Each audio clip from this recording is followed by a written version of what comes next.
Bonjour à tous et bienvenue dans cette nouvelle vidéo dans la forêt des cèdres pour le test du 16 mm f1.8 plein format de chez Viltrox. Comme vous avez pu le voir, j'ai déjà testé le 75 mm f1.2 sur la chaîne et la personne qui m'avait prêté ce 75 mm m'avait aussi prêté le 16 mm. Quoi de mieux qu'une forêt avec plein d'arbres immenses pour tester cet objectif qui est un ultra grand angle. Donc l'idée un petit peu de cette vidéo, c'est de shooter et de voir ce que je peux faire avec, sachant que je n'ai absolument pas l'habitude de shooter avec ce type de focale. J'avais pu tester le 16-28 Sigma à Madère et ça m'avait plutôt plu. Donc regardez un petit peu ce que ce 16 mm est capable de faire. Donc là, tout de suite, la première photo, c'est une photo que j'ai voulu faire parce que je trouvais ça sympa de prendre en photo une des cabanes qui avait été réalisée dans cette forêt, avec un premier plan qui est ce petit tronc coupé. On voit qu'avec le 16 mm, on voit quand même énormément de choses, on a un petit peu de distorsion sur les côtés, mais ça reste assez convenable, je trouve. En termes de dimension, cet objectif est assez bien, il est petit, il est compact, on a une bague de diaph, on a plein d'options dessus. Et c'est assez agréable de le transporter puisqu'il n'est pas très grand non plus. Et il permet en même temps de faire des photos avec un très bon angle de vue. Une autre petite photo que j'ai pu faire de la cabane sur le côté, avec le petit chemin qui est assez intéressant, donc on voit juste ici à l'écran. J'adore vraiment cette forêt, elle est incroyable. Si vous avez la chance de pouvoir y aller, c'est dans le Luberon, donc pas très loin de Avignon si je dis pas de bêtises. Et c'est une forêt complètement gratuite, vous arrivez, vous garez et vous pouvez vous balader. Il y a 3 randonnées de 1h30 à peu près chacune qui vous permettent de découvrir la forêt dans les bois. Donc comme on peut le voir, j'ai encore traîné quelqu'un de ma famille avec moi. Je pense qu'au bout d'un moment, ils vont juste avoir complètement marre que je les emmène avec moi pour faire des photos ou que j'en profite dès qu'on sorte pour faire des photos et une vidéo YouTube. Si vous aimez ce que vous voyez actuellement à l'écran, n'oubliez pas de vous abonner, de liker et de partager la chaîne. Ça aide énormément. On va presque passer le cap des 1000 abonnés, donc je compte sur vous. Je vous laisse un petit peu profiter de l'environnement et on se retrouve juste après.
Alors, on se retrouve un peu plus tard pour un concept un peu plus différent.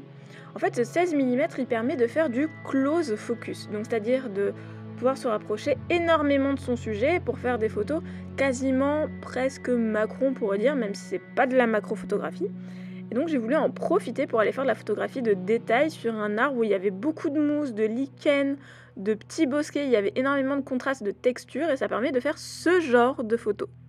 Alors, c'est un 16 mm. On pourrait se dire, avoir un flou de premier ou d'arrière-plan, c'est impossible, concrètement.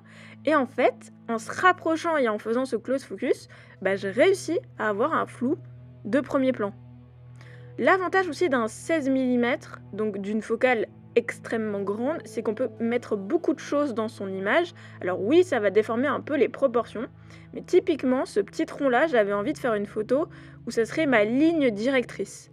Et en fait, en me mettant juste à genoux, je pense que c'est ce que je vais faire, malgré mon manque d'habileté physique, Vous allez voir que je vais réussir dans cette photo à mettre le tronc dans son entièreté et m'en servir pour faire une ligne de fuite. Voilà, et on voit que les premiers morceaux du tronc sont flous. On a bien un flou de premier plan qui est possible avec ce 16 mm. Alors bien entendu, il faut ouvrir quand même assez grand.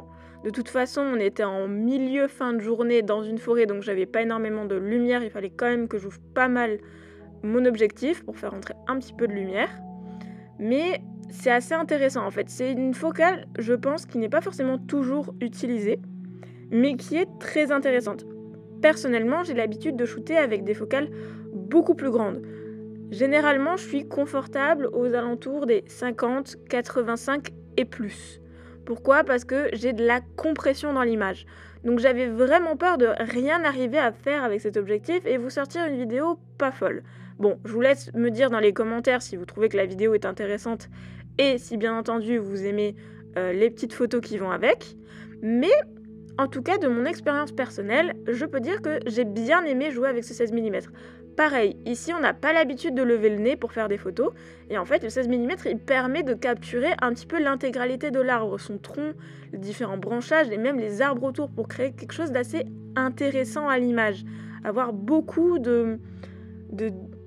on va dire, d'organismes présents dans l'image. Ce qui avec un 35 mm, un 50 ou un 85 aurait été impossible, j'aurais été beaucoup trop zoomé et en fait on aurait eu une partie seulement de l'information. Alors, on a tendance à dire que le 16 mm c'est pour faire du paysage, le 85 c'est pour faire du portrait.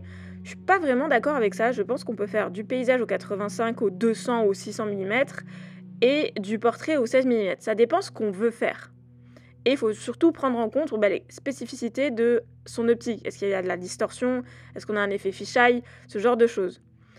Le 16 mm, là, il est utilisé pour faire de la photo de détail comme on peut voir ici. J'adore cette petite mousse là sur ce tronc qui fait un énorme contraste entre le vert et le marron.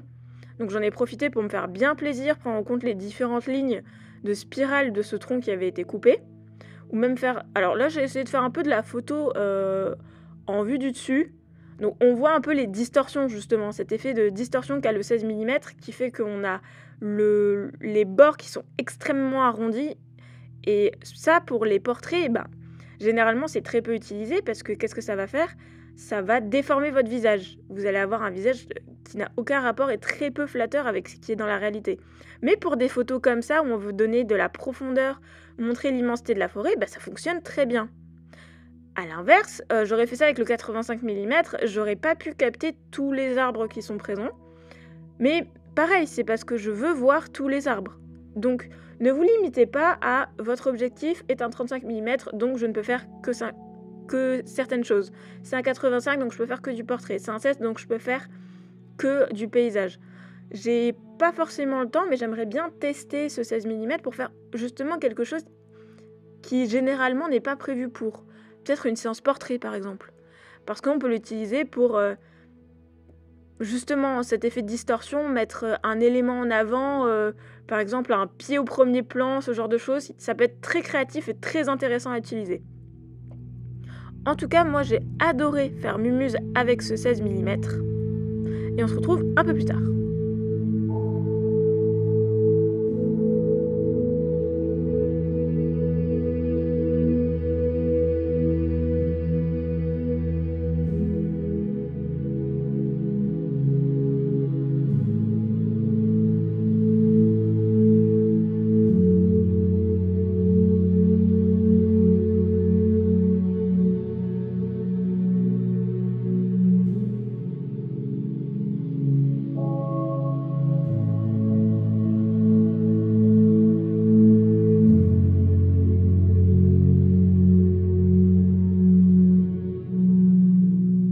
C'est la fin de cette vidéo, j'espère que cette petite balade dans la forêt des cèdres accompagnée du Viltrox 16 mm f1.8 vous a plu. Il y aura bientôt la review complète sur la chaîne. Donc si cette vidéo et les photos vous ont plu, n'oubliez pas de soutenir mon travail en likant, en partageant et surtout en vous abonnant. Si vous voulez retrouver toutes les photos, il y a un petit peu les coulisses, vous pouvez venir sur mon Instagram. Allez, à la prochaine!